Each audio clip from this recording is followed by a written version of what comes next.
Hola, buenos días. Bienvenidos al curso online de español. Me llamo Carlos Izquierdo Tobías y soy exprofesor visitante de Jamia Millia Islamia en Nueva Delhi. Ahora nos encontramos en el módulo 32 del paper Historia de la Literatura Hispanoamericana 2. En este módulo vamos a hablar sobre la literatura testimonial.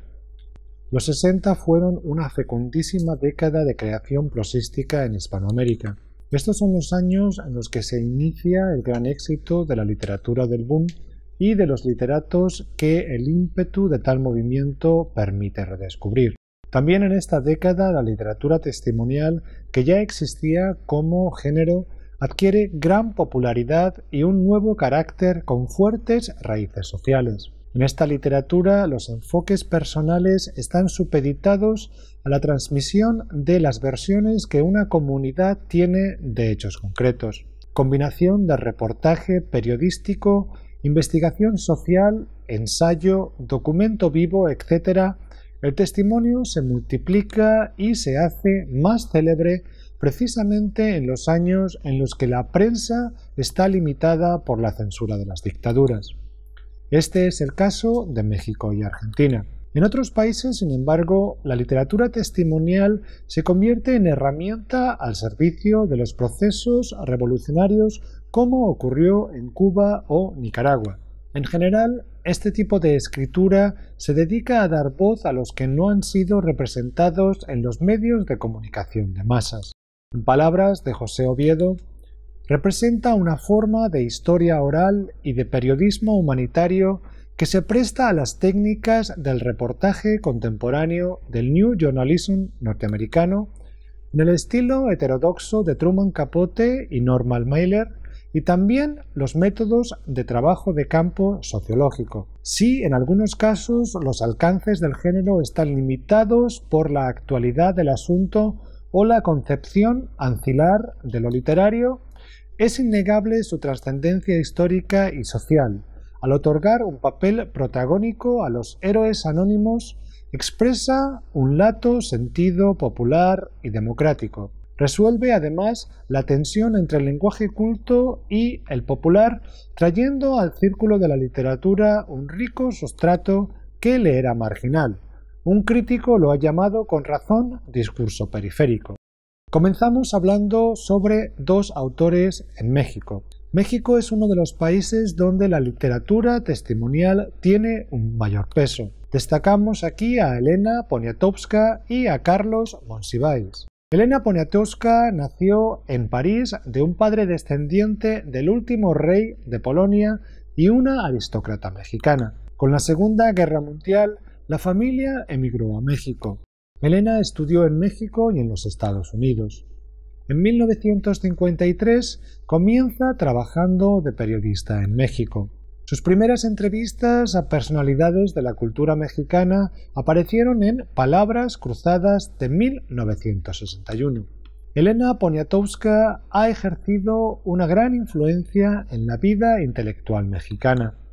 Ha escrito cuentos, novelas, crónicas, memorias y testimonios. Sus primeros libros de ficción fueron las colecciones de cuentos Lilus Kikus de 1954 y Todo empezó el domingo de 1963. El reconocimiento internacional le vino con sus libros Hasta no verte, Jesús mío, de 1969 y La noche de Tlatelolco, de 1971. El primer título habla de la líder popular Jesusa Palancares. No obstante, La noche de Tlatelolco es su obra más célebre e influyente. Se centra en la matanza de estudiantes de 1968.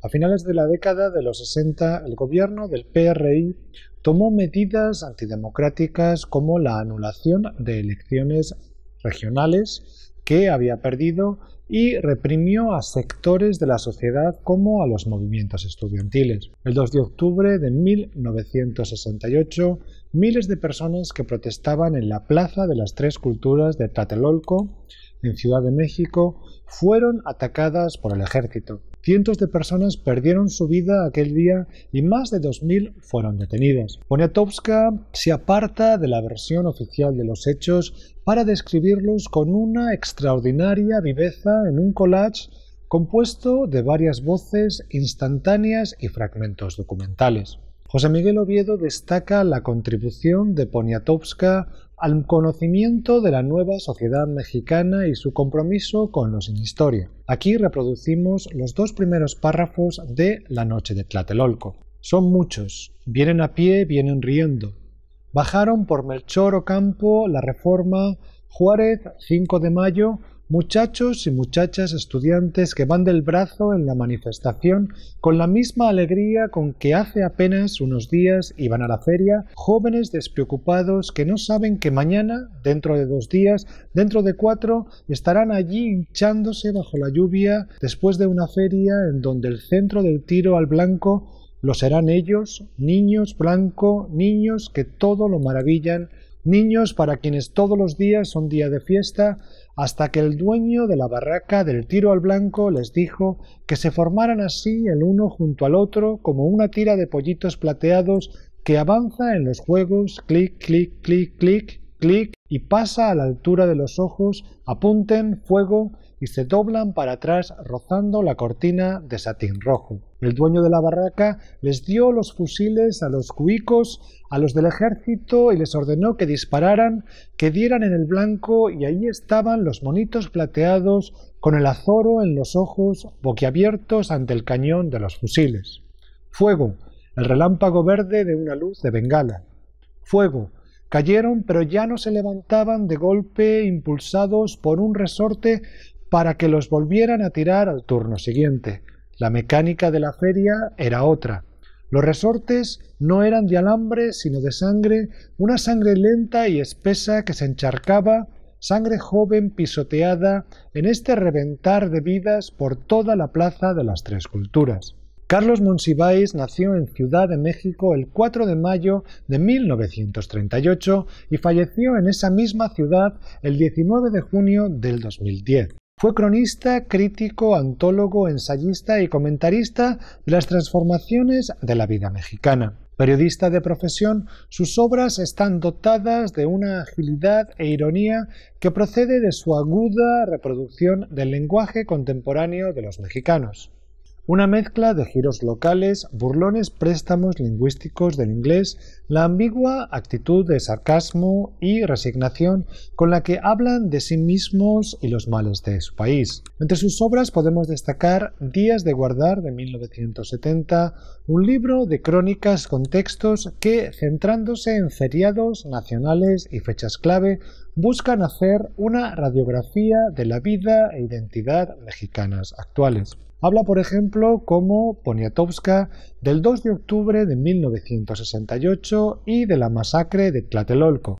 Amor perdido, de 1977, también se refiere a esta tragedia nacional, mientras que analiza su mitificación e impacto en la historia reciente mexicana. Entrada libre, Crónicas de la sociedad que se organiza, de 1987, y Escenas de pudor y liviandad, del 88, hablan del mundo del espectáculo y las costumbres sexuales de los mexicanos. Otras obras del autor son Nuevo Catecismo para Indios Remisos, del 82, Los Rituales del Caos, del 95, Salvador Novo, Lo Marginal en el Centro, del 2000, y Aires de Familia, Cultura y Sociedad en América Latina, del año 2000. Vamos a hablar ahora sobre el argentino Rodolfo Walsh y el chileno Hernán Valdés. El periodista, escritor y traductor argentino Rodolfo Jorge Walsh nació en Lamarck, Argentina, el 9 de enero de 1927 y desapareció durante la última dictadura argentina en Buenos Aires el 25 de marzo de 1977. Militante en las organizaciones guerrilleras FAP y Montoneros y gran opositor del terrorismo de Estado, su testimonio le costó la vida ya que murió a manos de una patrulla militar cuando intentaba difundir copias de su carta abierta a la Junta Militar. Nacido en la Patagonia y tras una infancia de pobreza y orfanatos, Walsh se hizo célebre en Buenos Aires desde 1941 por sus cuentos sobre irlandeses en Argentina y relatos policiales. Su novela Operación Masacre, un proceso que no ha sido clausurado, de 1957, es precursora del género testimonial, concebida como una investigación periodística construida a partir de entrevistas con los sobrevivientes, sus familias y oficiales y autoridades del gobierno en el contexto de una serie de ejecuciones de prisioneros peronistas el 9 de junio de 1956, recordados como los fusilamientos de José León Suárez. Era la época de la dictadura cívico-militar autodenominada Revolución Libertadora. Esta novela, documento o obra de no ficción periodística tuvo una gran influencia en la opinión pública argentina. Otra obra de importancia de Walsh fue ¿Quién mató a Rosendo?, de 1969, que investiga el asesinato de Rosendo García, dirigente de la Unión Obrera Metalúrgica y víctima de las luchas internas del peronismo. El chileno Hernán Valdés nació en 1934. Su primer libro fue de poesía y apareció en 1954. Cuerpo creciente, su primera novela, fue publicada en 1966. Valdés vivió en Praga y París y en 1970 regresó a Chile. Tras el golpe militar de Augusto Pinochet, el escritor chileno fue detenido y torturado en el campamento de prisioneros de Tejas Verdes en la provincia de San Antonio. Cuando lo soltaron, pidió asilo en la Embajada de Suecia y pronto llegó a Barcelona, donde comenzó a escribir Tejas Verdes, diario de un campo de concentración en Chile, que se publicó en 1974 en Barcelona. Se trata probablemente del testimonio escrito más importante de la violencia sufrida durante la dictadura de Pinochet. Aquí Valdés nos habla de sus días en el centro penitenciario. Vamos a hablar ahora sobre Miguel Barnet de Cuba, el nicaragüense Omar Cabezas y Rigoberta Menchú de Guatemala. En Cuba, el género del testimonio fue promovido por el gobierno revolucionario. El más destacado literato del género es Miguel Barnet, nacido en La Habana el 28 de enero de 1940. Barnet es también poeta, ensayista, etnólogo y político. Su obra más relevante es Biografía de un cimarrón de 1966. La novela se centra en la lucha emancipadora del esclavo negro.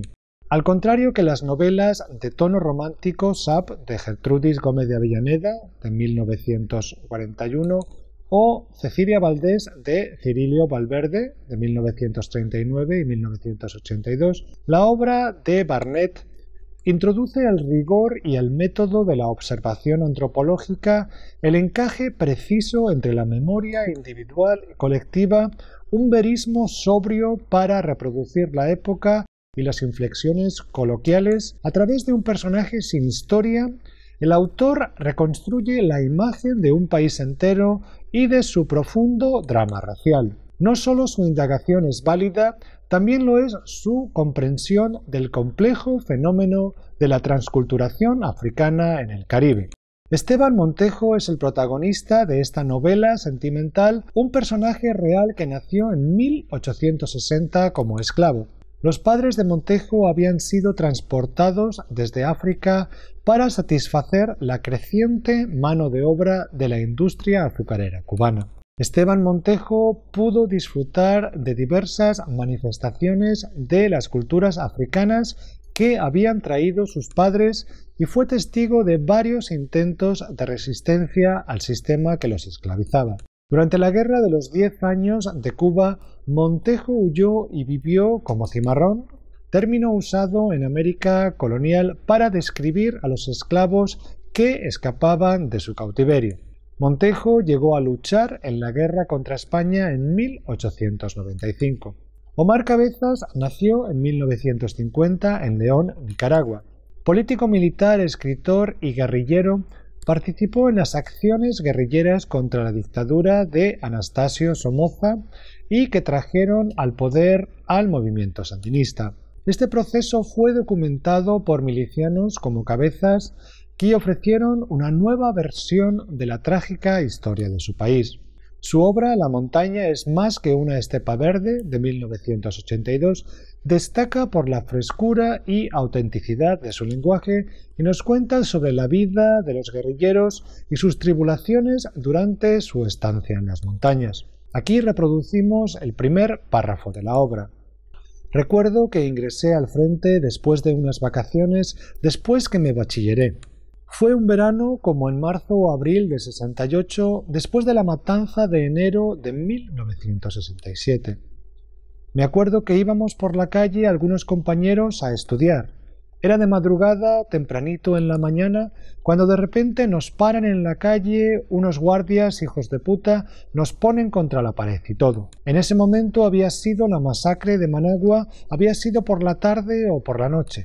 Nosotros no sabíamos nada porque estaban calladas las radios, lo mismo que los diarios. Rigoberta Menchú nació en Uspantán, Guatemala, el 9 de enero de 1959. Guatemala ha pasado por una larga guerra civil en la que la población indígena ha sido víctima de una campaña sistemática de exterminio. Rigoberta Menchú se ha alzado como uno de los líderes indígenas más celebrados.